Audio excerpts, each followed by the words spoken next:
नमो नमः मित्रों, संस्कृत जीवन में आप सभी का स्वागत है। हम लोग हमारी साहित्य की कक्षा में उपस्थित हैं, जिसके अंतर्गत भरथरीकृत नीति शतकम ग्रंथ का अध्ययन हम लोग कर रहे हैं। तो कल की कक्षा तक हम लोगों ने कुल 60 श्लोकों का अध्ययन कर लिया है। आज उससे आगे के श्लोकों के साथ आप सभी के समक्ष उपस्थित हैं। और जैसा कि यह सभी जो हमारे श्लोक हैं, यह सभी सुजन पद्धति से लिए गए हैं। तो हम अर्थात हम लोग जो श्लोकों का अध्ययन कर रहे हैं वह सभी हमारे सुजन पद्धति से लिए गए हैं।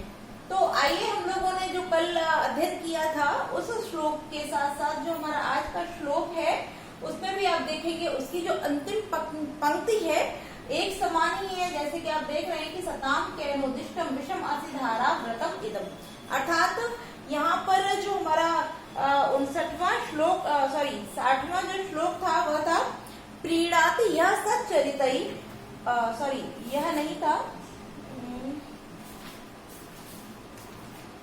हमारा जो श्लोक था प्रदानम प्रच्छन्नम ग्रहम उपगते संभ्रम विधि प्रियकृत्वा मौनम सदसि कथनम चाप उत्कृते अनुत्सेको लक्ष्म्या निरभिभव सारा पर कथा सताम कैनोदिष्टम विषम असिधारा व्रतम इदम। तो इस प्रकार से यहाँ पर भी जो सज्जन व्यक्ति हैं अर्थात उसमें भी कहा गया था कि सज्जनों को इस तलवार की धार पर चलने जैसे कठिन व्रत को किसके द्वारा उपदेशित किया गया है। और यह जो हमारा 61वां श्लोक है इसमें भी कहा गया है कि सताम कैनोदिष्टम विषम असिधारा व्रतम इदम, अर्थात इस तलवार की धार पर, अर्थात तलवार की धार रूपी कठिन व्रत पर। तो इसका तात्पर्य क्या होता है कि जिस प्रकार तलवार की धार पर चलना कठिन होता है तो उसी के समान तलवार की धार पर चलने जैसे कठिन व्रत का सज्जनों को किसने उपदेश दिया, अर्थात किसके द्वारा सज्जनों को यह उपदेशित किया गया।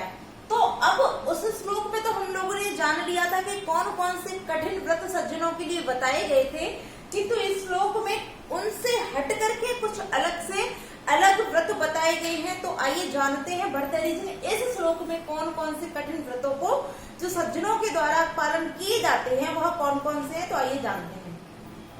तो आइए वाचन कर लेते हैं सर्वप्रथम कि प्रिया न्याया वृत्तिर्मलिनम अशुभंगे अप्य सुकरम तव संतो नाभ्यर्था सूर्यदपि न याचित्रशधनः विपदुच्चैः स्थेयं पदमनुविधयं च महतां सतां कैनोदिष्टं विषम असिधारा व्रतम इदम।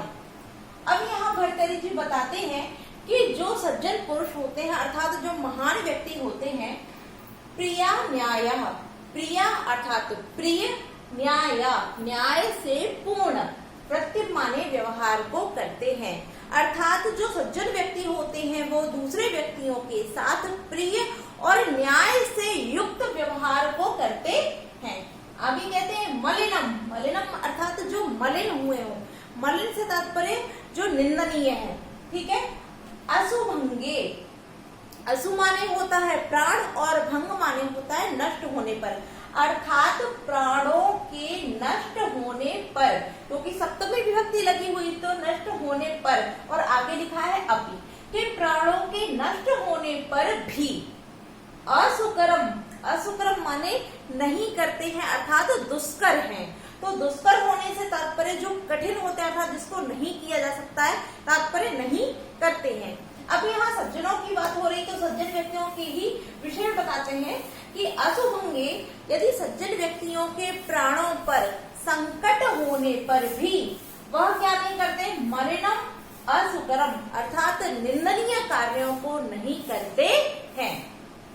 पुनः देख लेते हैं कि जो महान व्यक्ति होते हैं वह अन्य लोगों के साथ प्रिय और न्याय से युक्त वृत्ति माने व्यवहार को करते हैं और उनके प्राणों पर संकट होने पर भी वह मलिनम अर्थात मलिन या निंदनीय कार्यों को असुकरम माने नहीं करते हैं, अर्थात उन महान लोगों के द्वारा निंदनीय कर्मों को नहीं किया जाता है, चाहे उनके प्राणों पर संकट ही क्यों ना आ जाए। कहने का भाव समझिए कि यदि कोई व्यक्ति जो सज्जन व्यक्ति होता है तो वह क्या करता है कि वह सदैव ही दूसरों के हित का कार्य करता है, परोपकार का कार्य करता है। यदि उसके प्राणों पर संकट आ भी जाता है तब भी वह ऐसा नहीं करता है कि जैसे वो भूख से व्याकुल है और उसको भोजन नहीं मिल रहा है, अब वो देख रहा है कि अब तो मेरे प्राण निकलने ही वाले हैं, किंतु फिर भी वो दूसरों को मार करके नहीं खाता है, अर्थात जीव हिंसा कदापि नहीं करता है। साथ ही साथ अगर हम दूसरी ओर इसका अगर उदाहरण देखें तो ऐसा कोई भी सज्जन व्यक्ति नहीं होता है जो अपने प्राणों को बचाने के लिए दूसरे व्यक्ति को बलि चढ़ा दे। तो कहने का तात्पर्य है कि उनके प्राणों पर संकट होने पर भी वह निंदनीय कार्यों को नहीं करते हैं। आगे कह रहे हैं कि तू असंतो ना अभ्यर्था, तू किंतु, आगे बोलते हैं कि असंतो, असंत तात्पर्य जो दुर्जन व्यक्ति है, जो संत नहीं है, तो असंता अर्थात जो दुर्जन व्यक्ति है कि दुर्जन व्यक्तियों से ना अभ्यर्थया अर्थात ना माने, नहीं अभ्यर्था माने मांगना, मांगे जाता है अर्थात मांगने योग्य है, कि जो दुर्जन व्यक्ति है वह कभी भी मांगे जाने योग्य नहीं है। तात्पर्य उनसे कभी भी किसी भी वस्तु की याचना नहीं करनी चाहिए या नहीं करते हैं। कौन? महान लोग। जो महान व्यक्ति होते हैं वह कभी भी दुष्टों से किसी भी वस्तु को नहीं मांगते हैं।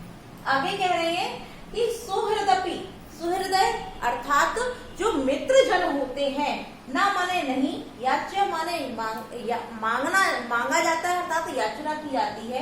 किससे? कृषधना, कृषधना अर्थात अल्प धन वाले, तात्पर्य जो थोड़े से धन से अपनी जीविका चला रहे हैं, अर्थात जिनके पास स्वयं में ही कम धन है, जो धन से हीन है, ऐसे हीन धन वाले मित्रों से भी ना याच्य मांगने योग्य नहीं होते हैं, अर्थात उनसे भी नहीं मांगना चाहिए। आगे देखते हैं विपद उच्चै स्थेयम, विपद अर्थात विपत्ति में, संकट के समय, उच्चै ऊंचे अर्थात समुन्नत, यानी कि जो उच्च उनका व्यवहार है, वृत्ति है, व्यवहार है, उस पर स्थेयम माने स्थित रहते हैं। कि जो महान लोग होते हैं वो विपत्ति के समय में भी उच्च ऊंचे स्थान पर रहते हैं, अर्थात जिस स्थान पर वह स्थित थे उसी स्थान पर स्थित रहते हैं, चाहे उन पर कितना भी बड़ा संकट क्यों ना आए। जैसे कि हम लोगों ने हमारा जो श्लोक था उसमें अध्ययन किया था कि जो सज्जन व्यक्ति होते हैं यदि उनके पास संपत्ति आती है तो उस समय वह कमल के समान कोमल भाव रखते हैं, और जब उनके ऊपर विपत्ति आती है तब वह महान पर्वत की चट्टानों के समूह के समान कठोर हो जाते हैं। तो वही बताया जा रहा है कि जो सज्जन लोग होते हैं वो विपत्ति के समय उच्च स्थेयम, उसी उच्च स्थान पर स्थित रहते हैं जिस पर कि वो पहले से स्थित थे। आगे कहते हैं च माने और, पदम अनुविधेयम महताम, महताम तात्पर्य महान लोग या सज्जन व्यक्तियों के, पदम, पद कहते हैं चरणों को, पैरों को, तो पदम माने चरणों का, अनुविधेयम अनुसरण करते हैं, तात्पर्य जो महान व्यक्तियों द्वारा जिन मार्गों पर अपने पदम माने पद रखे गए हैं, अर्थात जिन पर चला गया है, ऐसे चरणों का क्या करते हैं? अनुसरण करते हैं। कहने का भाव है जो महान व्यक्तियों ने जिस मार्ग पर गमन किया है ऐसे मार्गों का अनुसरण कौन करता है? सताम, सज्जन व्यक्ति। तो पुनः देख लेते हैं कि प्रिय और न्याय से युक्त व्यवहार करते हैं, प्राणों पर संकट होने पर भी निंदनीय कार्यों को नहीं करते हैं, असज्जनों से कभी भी याचना नहीं करते हैं और धन से छीन मित्रों से भी याचना नहीं करते हैं। आगे कहते हैं कि विपत्ति के समय में भी उसी उच्च स्थान पर स्थित रहते हैं, तात्पर्य उसी धैर्य को धारण किए रहते हैं। क्या माने और, महताम पदम अनुविधेयम अर्थात महान लोगों के चरणों का अनुसरण करते हैं, तात्पर्य उनके मार्गों का अनुसरण करते हैं। एदम यह असिधारा तलवार की धार पर चलने जैसा विषम व्रतम, विषम माने कठिन व्रत, सताम सज्जनों को कैन उद्दिष्टम किसने उपदेशित किया है, अर्थात यह कठिन मार्ग सज्जनों को किसके द्वारा कहा गया है। तो हम लोगों ने श्लोक का अर्थ जान लिया है, अब हम जानते हैं इसकी व्याकरणिक टिप्पणियों को। तो आइए देखते हैं। सर्वप्रथम यहाँ लिखा हुआ प्रिया, तो चलिए आज हमारे पास पर्याप्त स्थान है तो इसको लिख बताते चलते हैं।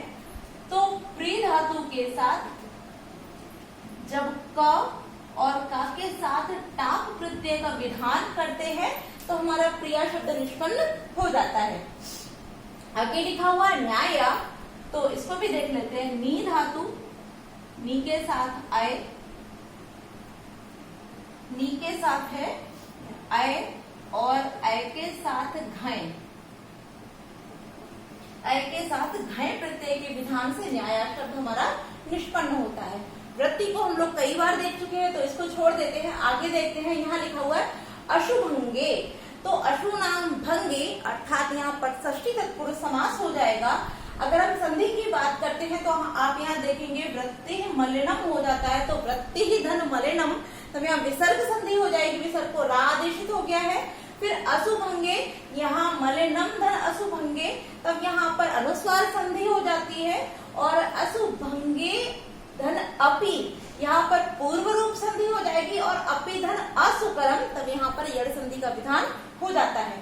असुकरम जो शब्द है, असुकरम तात्पर्य न सुकरम अर्थात नए तत्पुरुष समास हो जाता है। तू धन असंतो यड़ संधि, ना अभ्यर्थ ना धन अभ्यर्था, तब यहाँ पर हमारा दीर्घ स्वर संधि हो जाएगी। सुहृदपि, सुहृदपि जो शब्द है तो शोभनम हृदयम यस्य सह सुहृदय, अर्थात यहाँ पर बहुब्रीहि समास हो जाएगा। आगे हमारा जो शब्द है कृशधनः, तो कृशधना कृशम धनम यस्य सह, अर्थात कृशधना, तब यहाँ क्या हो जाएगा हमारा, अर्थात क्षीण धन वाला है जो वह, तो तात्पर्य बहुब्रीहि समास हो जाता है। विपदि धन उच्चय यड़ संधि। आगे देखते हैं पदम अनुविधेयम, यहाँ पदम अनुविधेयम, तो यहाँ पर भी हमारी जो अनुस्वार संधि है वह हो जाएगी, मो अनुस्वार सूत्र से अनुस्वार संधि हो जाएगी। अनुविधेयम शब्द को हम देख लेते हैं, तो अनु, अनु के साथ वी, वी के साथ धा और धा के साथ यत प्रत्यय के विधान से हमारा यहाँ अनुविधेयम शब्द निष्पन्न हो जाता है। तो हम लोगों ने यहाँ जो व्याकरणिक टिप्पणियां थी उनको देख लिया है। अब यहाँ हम प्रश्न और देख लेते हैं। जिस प्रकार से उस श्लोक में भी पूछा गया है कि जैसे कि भर्तृहरि ने अपने इस श्लोक में, यानी कि कोई एक पंक्ति देकर पूछ लेंगे कि इस श्लोक में भर्तृहरि जी द्वारा सज्जनों को विषम असिधारा व्रतम केनोदिष्टम, अर्थात कितने व्रतों का उपदेशित किया गया, कितने व्रतों को उपदेशित किया है। तो जैसा कि हम जानते हैं प्रिय न्याय वृत्ति 1 हो जाएगा, मलिन अशुभंगे अपि सुकरम 2, असंतो नाभ्यर्था 3, सुहृदपि न याच्य प्रसधना 4 हो जाएगा, विपद उच्च स्थेयम 5 हो गया और पदम अनुविधेयम च महताम 6। तो इस प्रकार से यहाँ इस श्लोक के अंतर्गत कुल भर्तृहरि ने 6 अर्थात विषम असिधारा व्रत के अंतर्गत कितने व्रतों का वर्णन किया है, तो 6 व्रतों का वर्णन किया गया है। यदि उस वाले श्लोक में पूछते तो वहां पर भी 6 हो जाएगा, और यदि दोनों श्लोकों को मिलाकर पूछा जाता है तो 6 उसके और 6 इसके, कुल 12 व्रत बता दिए जाएंगे। अर्थात भर्तृहरि द्वारा कुल 12 व्रतों को सज्जनों को केनोदिष्टम अर्थात किसके द्वारा उपदेशित किया गया है। तो इस प्रकार से हमारे महत्वपूर्ण प्रश्न भी हो गए। अब यहाँ पर हम अलंकार की और छंद की बात करें तो इस श्लोक में जो हमारा शिखरणी छंद है और यहाँ पर हमारा समुच्चय अलंकार का प्रयोग किया गया है। तो हम लोगों ने हमारे 61वें श्लोक का पूर्ण अध्ययन कर लिया है। तो आगे बढ़ते हैं हम लोग 62वें श्लोक पे। तो आइए पहले इसका वाचन करते हैं, फिर इसके अर्थ को जानते हैं। संतप्ता अयसि संस्थितस्य पयशो नामापि न ज्ञायते, मुक्ताकारतया तदेव नलिनी पत्र स्थितम राजते, स्वात्या सागर शुक्ति मध्य पतितम तन्मुक्तिकम जायते, प्रायणाधम मध्य उत्तम गुण संसर्गतो जायते। अब यहाँ भर्तृहरि जी ने एक बात कही है, नीचे वाली पंक्ति आप देखेंगे और एक महत्वपूर्ण बात बताना भूल गए। ये जो अंतिम पंक्ति है यह सूक्ति है, तो इसको अवश्य ध्यान रखिएगा। और इसमें अंतिम जो पंक्ति है इसमें आप देखेंगे कि 3 लोगों के विषय में वर्णन किया है, अधम, मध्यम और उत्तम। तो यहाँ तीनों प्रकार के जो गुण हैं वो व्यक्ति के अंदर कहाँ से आते हैं, इन सभी चीजों का वर्णन इस श्लोक के अंतर्गत भर्तृहरि जी द्वारा किया गया है। तो आइए श्लोक का अर्थ जानते हैं। कि संतप्ता अयशी, संतप्त अर्थात तपे हुए, अयशी तात्पर्य लोहे पर, यहाँ सप्तमी में प्रयोग किया गया है अयशी, तो अय में सप्तमी व्यक्ति है, तो संतप्त अयशी अर्थात तपे हुए लोहे पर संस्थितस्य स्थित होकर, पयशो पयशः अर्थात जल का, नामापि न ज्ञायते, नाम भी न माने नहीं, ज्ञायते माने ज्ञात होता है। अर्थ देखिए कि यदि लोहा गर्म है अर्थात जो तपा हुआ लोहा होता है और उसके ऊपर पानी की बूंद जब पड़ जाती है तो एक पल लगता है और उस एक पल में उस बूंद का अस्तित्व समाप्त हो जाता है, वह पता भी नहीं चलता है कि किस स्थान पर लोहे पर पानी की बूंद गिरी हुई थी। तो इसीलिए बोला गया है कि तपे हुए लोहे पर स्थित होकर जल के नाम मात्र भी न ज्ञायते, नहीं मालूम होता है अर्थात ज्ञात नहीं होता है। आगे कहते हैं मुक्ताकारतया तदेव, तदेव और तद माने वह, एव माने भी, तो क्या हो जाएगा वही, कौन सा वही जल अर्थात उसी जल की बूंद, नलिनी पत्र स्थितम, नलिनी कमलिनी के, पत्र माने पत्ते पर, स्थितम माने स्थित होकर, के वही जल की बूंद कमलिनी के पत्ते पर स्थित होकर मुक्ताकार तया राजते, मुक्ताकार अर्थात मोती के आकार में होकर के राजते माने सुशोभित होती है। ये जो बूंद गर्म लोहे पर पड़ने से जिसका नाम मात्र भी ज्ञात नहीं होता है अर्थात उसका संपूर्ण नाश हो जाता है, वही बूंद यदि कमलिनी के पत्ते पर गिरती है तो क्या हो जाता है, वही मोती के आकार में होकर के अर्थात मोती के आकार में सुशोभित होती है, राजते अर्थात सुशोभित होती है। आगे कहते हैं कि स्वात्या, स्वात्या अर्थात जो एक नक्षत्र होता है स्वाति नक्षत्र, स्वाति नक्षत्र हम सब लोग जैसे मानते हैं कि जो स्वाति की बूंद होती है जब वह बूंद किसी पर गिरती है, जैसे कि अगर गज मस्तक पर गिरती है तो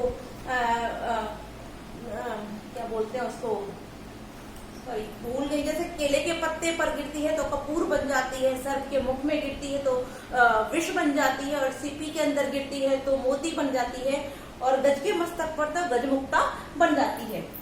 तो वही स्वाति नक्षत्र की बात करते हैं कि स्वाति नक्षत्र में जब तदेव यहाँ भी दिया है, तद माने वही बूंद स्वाति नक्षत्र में जब सागर सुक्ति, सागर की सुक्ति माने सीपी के मध्य माने बीच में, पत्तम माने गिरती है, जब वही बूंद स्वाति नक्षत्र में सागर में स्थित सीपी के बीच में गिरती है, तद माने तब, मौक्तिम माने मोती, जायते माने बन जाती है।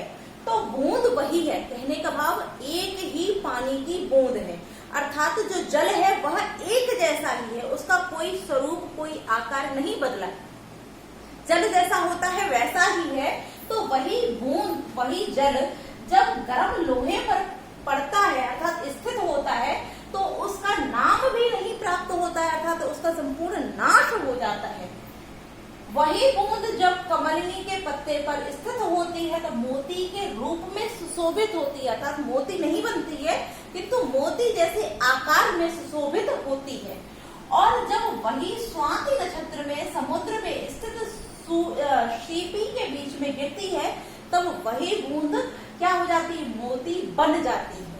ठीक है, तो पानी वही है, बूंद वही है, किंतु उसके तीन रूप हो गए हैं। तो उसी प्रकार से प्रायण अर्थात प्रायः, अधम, नीच, मध्यम, बीच का, उत्तम, श्रेष्ठ व्यक्ति, गुणः कि प्रायः, अधम, मध्य और उत्तम गुण संसर्ग तो जायते, संसर्ग अर्थात संगति से ही, जायते माने उत्पन्न होते हैं, कि मनुष्य वही होता है। ऐसा नहीं है कि जो श्रेष्ठ जन होते हैं वो किसी दूसरे कोटि के होते हैं, उसमें कोई अन्य गुण होते हैं, ऐसा नहीं हुआ। और जो निम्न है कि नहीं वो तुच्छ होंगे, ऐसे होंगे वैसे होंगे, ऐसा नहीं होता है। मनुष्य वही होते हैं किंतु उनकी जो अर्थात जो संगति होती है उस संगति के आधार पर ही उनमें अधम, मध्यम और उत्तम गुण जो है वो उत्पन्न होते हैं। तो इसीलिए कहा गया है कि प्रायः, अधम, मध्यम और उत्तम गुण वह संगति से ही उत्पन्न होते हैं। आइए अब देखते हैं, क्योंकि अर्थ हम लोगों ने समझ लिया है, अब इसके प्रश्न देखते हैं। तो सर्वप्रथम प्रश्न यही बन जाएगा कि प्रायः अधम मध्यम उत्तम जो गुण है वो किससे उत्पन्न होते हैं। तो यहाँ आपका हो जाएगा संसर्ग, तो अर्थात संसर्ग तात्पर्य संगति से। द्वितीय प्रश्न यह बन सकता है कि संतप्त अयशी संस्थिता पयशा का स्थिति भवती, अर्थात क्या स्थिति होती, तो नामापि न ज्ञायते, अर्थात वह नष्ट हो जाता है, उसका नाम भी ज्ञात नहीं होता है। और इस प्रकार से दूसरा भी प्रश्न हमारा यही बनेगा कि यदि वह बूंद कमलनी के पत्ते पर स्थित होती है तब वह किसके आकार में हो जाती है, तो मुक्ताकार तैयार राजकीय हो जाएगा। और यदि वह स्वाति नक्षत्र में सीपी के बीच में गिरती है तब वह क्या होती है, तब वह मोती बन जाती है। तो इस प्रकार से यहाँ हमारे 4 प्रश्न हो गए। 5वां प्रश्न इस प्रकार से भी बन सकता है कि यहाँ अधम मध्यम उत्तम गुणों के वर्णन के लिए भर्तृहरि जी ने कितने उदाहरणों को प्रयोग किया है। तो हम देख लेते हैं कि प्रत्येक पंक्ति में एक उदाहरण लिया गया है। इस प्रकार से इस श्लोक के अंतर्गत भर्तृहरि जी ने कुल 3 उदाहरणों का यहाँ प्रयोग किया है। द्वितीय प्रश्न भी हो गया। अब हम देखते हैं इसकी महत्वपूर्ण व्याकरणिक टिप्पणियां, क्योंकि बाकी के जो प्रश्न थे वो हम लोगों ने देख ली है। अब टिप्पणियां देखते हैं। तो सर्वप्रथम यहाँ लिखा हुआ है संतप्ता अयशी। तो संतप्ता अयश में संतप्तम अयः अर्थात जो गर्म है, तो यहाँ अय का विशेषण संतप्त बताया जाने के कारण इसमें कर्मधारय समास हो जाएगा। आगे देखते हैं हम, यहाँ नामापि अयशी में हमने पहले ही वर्णन कर लिया है, सप्तमी व्यक्ति है, संस्कृत से अर्थात षष्ठी व्यक्ति हो जाएगा। आगे देखते हैं कि मुक्ताकारा, तो मुक्तया आकारा एव मुक्ताकारतया में यहाँ बहुब्रीहि समास हो जाएगा।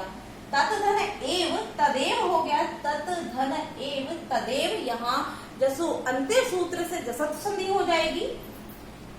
नलिनी पत्र स्थितम, अब इसमें समास देख लेते हैं।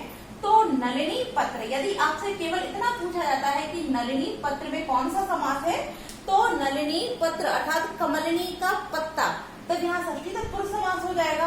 किंतु यदि आपसे पूछा जाता है कि नलिनी पत्र स्थितम, कि नलिनी के पत्ते पर स्थित, तब यहाँ पर जो हमारा समास है वो कौन सा हो जाएगा, वह सप्तमी तत्पुरुष समास हो जाएगा, अर्थात कमलिनी के पत्ते पर स्थित। तो हिंदी से ही हम लोगों ने पकड़ लिया, यहाँ पर सप्तमी तत्पुरुष समास हो जाएगा। आगे देखते हैं, इसी प्रकार से यहाँ लिखा हुआ है सागर शुक्ति मध्य पतितम। तो पुनः यही प्रश्न हो जाएगा कि सागर शुक्ति, सागर की सीपी षष्ठी तत्पुरुष समास, सागर शुक्ति मध्य के सागर की सीपी के बीच, तब भी यहाँ षष्ठी तत्पुरुष समास। किंतु यह इस प्रकार से कि सागर शुक्ति मध्य पतितम, तो सागर की सीपी के बीच में पतित, तब यहाँ पर सप्तमी तत्पुरुष समास हो जाएगा।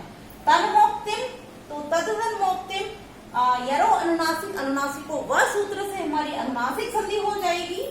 प्रायण अधम दीर्घ स्वर संधि, अधम उत्तम मध्यम उत्तम, मध्यमोत्तम हो गया गुण संधि। और संसर्ग धन तशिल प्रत्यय के साथ संसर्ग तव शब्द हमारा निष्पन्न हो जाता है। अब यदि हम छंद की बात करते हो, शार्दूल विक्रीडित छंद है और यथा संख्य अलंकार में यह श्लोक कहा गया है।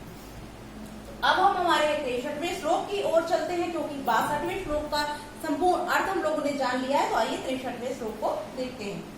तो पहले वाचन कर लेते हैं कि प्रीणात यह सुचरितै पितरम सपुत्रो यद भर्तुरेव हितमिच्छति तत्कलत्रम तन्मित्रमापदि सुखे च समक्रियम यद एतत्त्रय जगति पुण्यकृतो लभन्ते। अब यहाँ भर्तृहरि जी कहते हैं, अर्थ को ही जान लेते हैं सीधे सीधे, कि यह माने जो सुचरितई, सुचरितई अर्थात अच्छे कर्मों से, अर्थात अच्छे कार्यों या कर्मों से, पितरम पिता को, प्रीणाति प्रसन्न करता है, सह पुत्रो, सह माने वही, पुत्र माने पुत्र होता है, कि जो व्यक्ति अपने अच्छे कर्मों के द्वारा पिता को प्रसन्न करता है वही पुत्र होता है। आगे कहते हैं यद माने जो, भर्तुर एव, भर्तु धन एव, भर्तुरेव यहाँ विसर्ग संधि है। तो भर्तु अर्थात पति के, एव माने ही, हितम इच्छति, हित की इच्छित, इच्छित अर्थात इच्छा करती है या कामना करती है, तत् कलत्रम, वही कलत्रम माने पत्नी होती है, अर्थात वही स्त्री होती है कि जो केवल पति के हित की ही इच्छा करती है अर्थात कामना करती है, वही पत्नी होती है अर्थात स्त्री होती है। आगे कहते हैं कि आपत्ति, आपत्ति में, च माने और, सुखे माने सुख में, कि आपत्ति में और सुख में, यद माने जो, समक्रियम, समान, क्रियम माने व्यवहार, जो समान व्यवहार करता है, तत् मित्रम, वही मित्र है। पुनः एक बार देख लेते हैं कि यह माने जो सुचरित अच्छे कर्मों से, पितरम माने पिता, पिता को प्रीणाति प्रसन्न करता है अर्थात प्रिय होता है, सह पुत्रो, वही पुत्र होता है। यद माने जो भर्तुरेव, पति के ही, हितम इच्छति, हित की इच्छा करती है, कामना करती है, तत् कलत्रम, वही स्त्री होती है अर्थात वही पत्नी होती है। और आपत्ति सुखेच्छा, आपत्ति में और सुख में, यद माने जो समक्रियम, समान क्रिया करता है, तात्पर्य समान व्यवहार करता है, तन्मित्रम, वही मित्र होता है। एतत् त्रयम जगति, एतत् माने यह, त्रयम माने तीन, जगति माने संसार में, पुण्य कृतो लभन्ते, पुण्य करने वाले अर्थात पुण्यशाली व्यक्ति को ही, लभन्ते माने प्राप्त होते हैं। कि यह जो तीन अर्थात व्यक्तियों को बताया कि ये जो तीन व्यक्ति हैं वो किसको प्राप्त होते हैं, तो एतत् त्रय, यह तीन व्यक्ति कौन, कि पुत्र अर्थात उत्तम पुत्र, कलत्रम अच्छी पत्नी, और तन मित्रम अच्छा मित्र, कि पुत्र पत्नी और मित्र, एतत् त्रय, यह तीनों संसार में जिसको प्राप्त होते हैं, पुण्य कृतो लभन्ते, वह पुण्य करने वाला अर्थात पुण्यशाली व्यक्ति होता है, अर्थात संसार में पुण्य करने वाले व्यक्ति को ही यह तीनों प्राप्त होते हैं। अर्थ जान लिया है, तो आइए अब यहाँ से प्रश्न देखते हैं।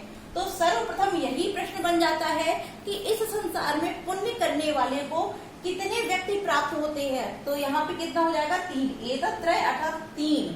अब यहाँ प्रश्न अगला बनता है कि जो पिता को प्रसन्न करता है वह, अर्थात जो पिता को प्रसन्न करने वाला पुत्र होता है वह कैसे कर्म करता है, अर्थात कैसे कार्य करता है, तो सुचरितई।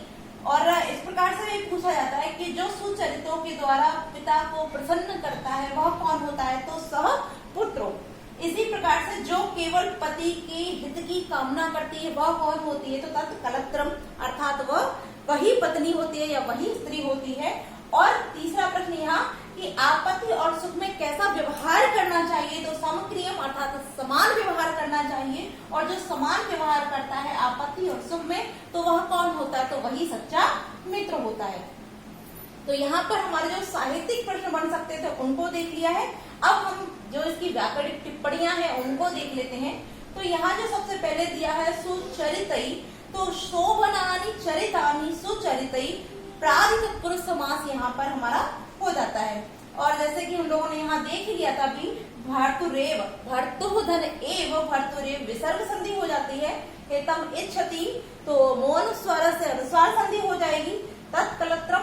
अब यहाँ कलत्रम जो शब्द हमारा है वो बहुत ही महत्वपूर्ण है, यहाँ कई बार पूछा जा चुका है कि जो कलत्रम शब्द है वो किस लिंग में प्रयुक्त होता है, तो आप लोग ध्यान रखिए जो कलत्रम शब्द है वो नित्य नपुंसक लिंग में प्रयुक्त होता है, ठीक है। तो इसलिए यह महत्वपूर्ण है, आप लोग इसको अंडरलाइन करके या नोट्स में अवश्य लिख लीजिएगा।